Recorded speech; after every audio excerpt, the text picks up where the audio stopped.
नमस्कार और सक्ष news network और आप सभी का स्वागत है। दिल्ली शराब घोटाला मामले की जांच की आंच अब तेलंगाना में सत्तारूढ़ भारत राष्ट्र समिति यानी बीआरएस तक भी जा पहुंची है।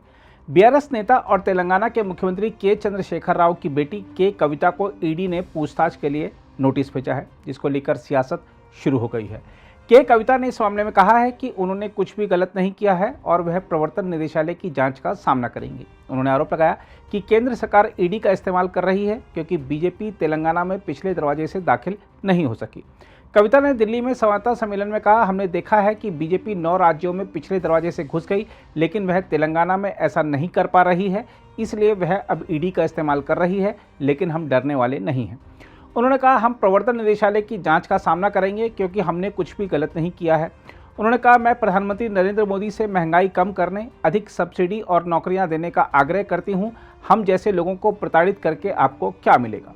उल्लेखनीय है कि ईडी ने दिल्ली आबकारी नीति में कथित अनियमितताओं से जुड़े धन शोधन के मामले में पूछताछ के लिए तेलंगाना के मुख्यमंत्री के चंद्रशेखर राव की बेटी के कविता को तलब किया है। कविता ने महिला आरक्षण विधेयक के समर्थन में अनशन करने की घोषणा भी की है। उन्होंने राष्ट्रपति द्रौपदी मुर्मू, प्रधानमंत्री नरेंद्र मोदी से विधेयक के पारित होने को सुनिश्चित करने का आग्रह किया है। उन्होंने कहा कि 10 मार्च को दिल्ली में उनके द्वारा प्रस्तावित विरोध प्रदर्शन में 18 राजनीतिक दलों के प्रतिनिधि शामिल होंगे। बीआरएस की नेता ने कहा, मैं राष्ट्रपति द्रौपदी मुर्मू से महिला आरक्षण विधेयक को पारित कराने का अनुरोध करती हूँ। वहीं बीआरएस नेता के कविता के आरोपों को खारिज करते हुए बीजेपी ने कहा है कि आम आदमी पार्टी के घोटालों से बीआरएस का क्या नाता है, यह सबके सामने आना ही चाहिए। देखिए, के कविता और आबकारी नीति और उससे जुड़े हुए सारे ही संबंधित लोग जो हैं, जो कि आरोपी माने गए हैं, उन सब के बीच का क्या कनेक्शन है, ये तार कैसे जुड़े हैं, किस तरह से किकबैक्स या पैसा दिया गया है और किस तरह से डिजिटली उन सब का ताल्लुक है, इस बात के संदर्भ में बाकायदा, क्योंकि उनके खुद के पीए ऑलरेडी अरेस्ट हो चुके हैं, इसमें एक सांसद का भी नाम आया है और खुद के कविता के जो निजी सलाहकार थे, पीए थे, उनका अरेस्ट हो गया है।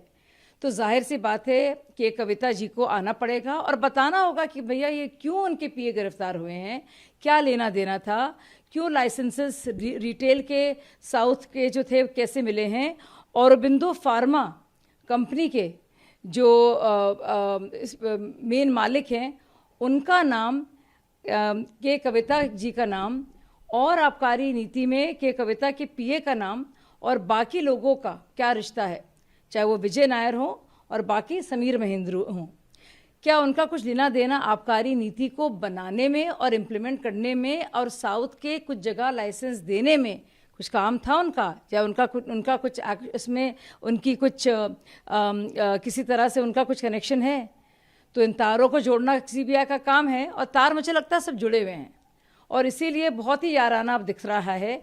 इसीलिए अब नया जो एक बड़ा बनाना चाह रहे हैं कोलिशन और एक नया ग्रुप बनाना चाह रहे हैं और इसीलिए केसीआर और केजरीवाल जी की दोस्ती की वजह ये भी है, ये जो रिश्ता है ना भ्रष्टाचार का, ये बहुत गहरा रिश्ता होता है। आप राजा हो गए हैं, आप सांसद बन गए हैं, आप मंत्री बन गए हैं, तो आप देश को लूटोगे क्या? देश की संस्कृति है उसको रद्द करोगे, खराब करोगे क्या? आप बच्चों को दारू बांटने का काम करेंगे, बड़े भ्रष्टाचार करेंगे तो आप बच जाएंगे, ऐसा कैसे सोच लेते? लोकतंत्र है, ये संविधान से देश चल रहा है, इसलिए आप दाएं बाएं की बातें करके बच नहीं सकते।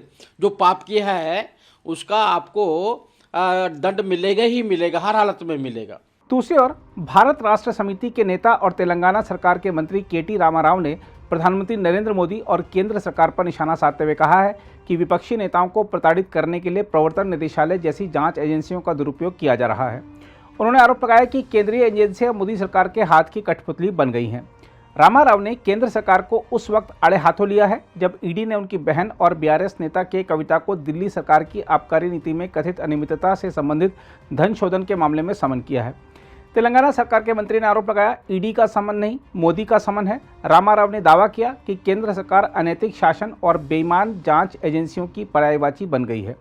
बीआरएस नेता ने आरोप लगाया कि उद्योगपति गौतम अडानी के प्रधानमंत्री मोदी से संबंध हैं। उन्होंने कहा कि जब भारतीय जीवन बीमा निगम और भारतीय स्टेट बैंक के 13 लाख करोड़ रुपए का नुकसान हो जाता है, तब भी प्रधानमंत्री मोदी और वित्त मंत्री निर्मला सीतारमण चुप्पी साधे रहते हैं।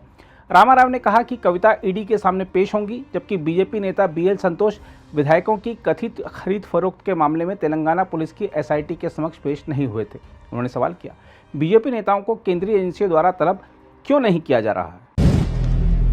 अगर आप भी लेना चाहते हैं देश दुनिया की तमाम जानकारी तो आज ही सब्सक्राइब करें हमारे चैनल को। साथ ही नीचे दिए बेल आइकन को जरूर दबाएं ताकि हर अपडेट आप तक पहुंच सके।